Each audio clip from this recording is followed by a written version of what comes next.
I'm Dr. Victor Shah, MBBS MD, physicians.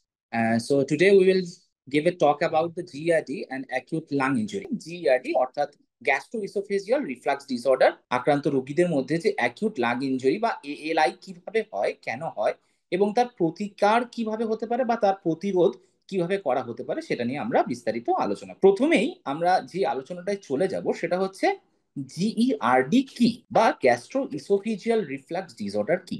এটি সাধারণত একটি পেটের রোগ যেটা পাকস্থলীর অ্যাসিড বারবার খাদ্যনালীতে উঠে আসে। এর উপসর্গ হলো বুকে জ্বালা, যেটাকে আমরা হার্ট বার্ন বলে থাকি, ঢেকুর ওঠা, গলার ব্যথা এবং কখনো কখনো শ্বাসকষ্ট হয়। এই অবস্থাটা যদি দীর্ঘস্থায়ী হয় তবে তা শুধু হজমের নয়, শ্বাসযন্ত্রের ওপরেও প্রভাব ফেলতে পারে।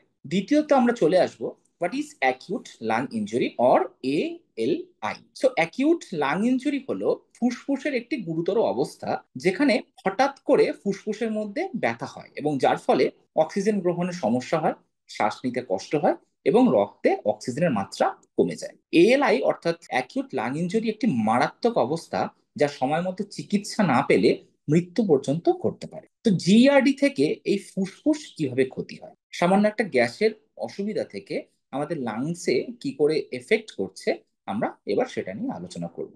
গ্যাস্ট্রোইসোফেজিয়াল রিফ্লাক্স ডিসঅর্ডার রোগীদের মধ্যে পাকস্থলীর যে অ্যাসিড পার্টিকেলস গুলো থাকে সেই অ্যাসিড কখনো কখনো অল্প অল্প পরিমাণে উপরের দিকে উঠে আসে, যেটা গলাতে এবং শ্বাসনালীতে ঢুকে যায়। একে আমরা বলি মাইক্রো অ্যাসপিরেশন এবং এর ফলে ধীরে ধীরে ফুসফুসে ব্যথা শুরু হয় এবং তা দীর্ঘমেয়াদে অ্যাকিউট লাং ইনজুরি বা অ্যাসপিরেশন নিউমোনাইটিস সৃষ্টি করতে পারে। এই অ্যাসপিরেশন নিউমোনাইটিস কিন্তু একটা লাইফ থ্রেটেনিং কন্ডিশন, যেখানে অ্যাকিউট রেসপিরেটরি ডিস্ট্রেস বা শ্বাসকষ্ট হয় এবং পেশেন্ট কিন্তু সঠিক সময় চিকিৎসা না পেলে মারা যেতে পারে। তো যাদের জিআরডি দীর্ঘদিন ধরে রয়েছে, যাদের এই গ্যাসের সমস্যা দীর্ঘদিন ধরে রয়েছে, যারা রাতের সময় যাদের এই রিফ্লাক্সটা বেশি হয়, যেমন পেটের ওপরে চাপ বেশি হয়, এগুলো মানে মোটা পেশেন্টদের বা যারা প্রেগনেন্ট গর্ভাবস্থায় এই সমস্যাটা অনেক বেশি দেখা যায় এবং এদের মধ্যে কিন্তু এএলআই হওয়ার সম্ভাবনা সাধারণ মানুষের থেকে অনেক বেশি। এএলআই হলে আমরা কি করে বুঝবো বা সাইন অ্যান্ড সিমটম বা উপসর্গ কি?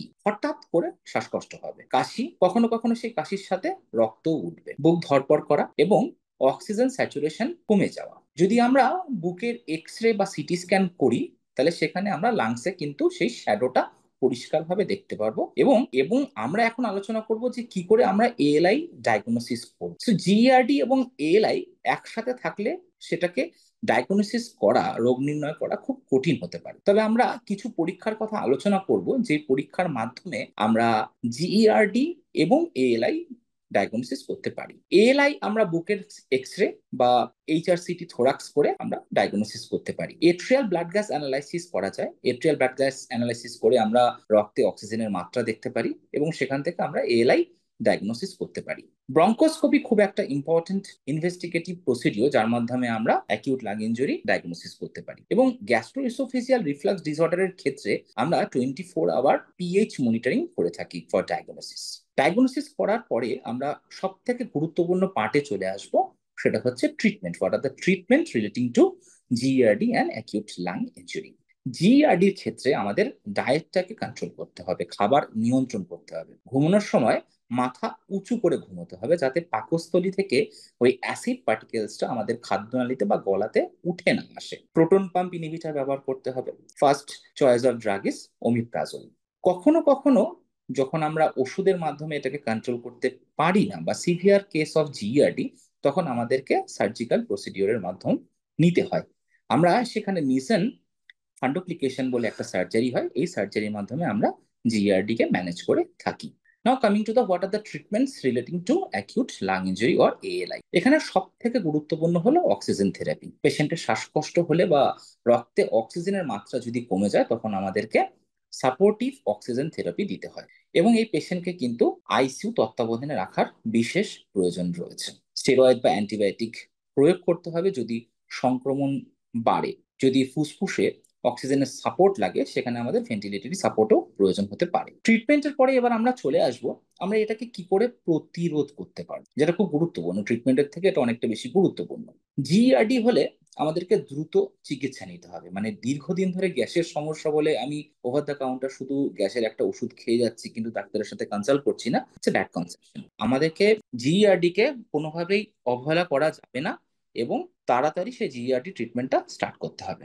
রাতে কখনোই হেভি ডায়েট নেওয়া উচিত না। রাতের খাবারটা সবসময় লাইট খাও। যারা স্মোকিং করছেন এই সমস্ত পেশেন্টরা, যাদের জিইআরডি বা এএলআই আছে, তাদের ইমিডিয়েটলি স্মোকিংটা বন্ধ করতে হবে। খুব গুরুত্বপূর্ণ একটা পার্ট হচ্ছে ওয়েট রিডাকশন। ওয়েট রিডাকশন করলে জিইআরডি অনেক ক্ষেত্রে কমে যায় এবং সঠিক সময় ডাক্তার যে সমস্ত প্রেসক্রিপশন করছেন বা ওষুধ দিচ্ছেন সেই ওষুধটা আপনাদেরকে গ্রহণ করতে হবে। এবার আমরা আমাদের আলোচনার একদম এন্ড পার্টে চলে আসবো এবং এন্ড পার্টে আমি যে কথাগুলো বলবো সেগুলো খুব গুরুত্বপূর্ণ। জিআরডি একটা সাধারণ রোগ হলেও এটি অবহেলা করলে তা গুরুতর শ্বাসজনিত সমস্যা বা অ্যাকিউট লাং ইনজুরি হতে পারে। তাই সময় মতো জিআরডি চিকিৎসা গ্রহণ এবং শ্বাসকষ্ট দেখা দিলে দ্রুত চিকিৎসকের পরামর্শ নেওয়া অত্যন্ত জরুরি। আমি এই বলে আজকের আমার এই আলোচনাটা এখানে শেষ করব আমার জিআরডি এবং অ্যাকিউট লাং ইনজুরির সম্পর্কে। আশা করব আমার এই আলোচনাটা আপনাদের ভালো লাগবে বা আপনাদের রেগুলার প্র্যাকটিসিং লাইফে কাজে দেবে।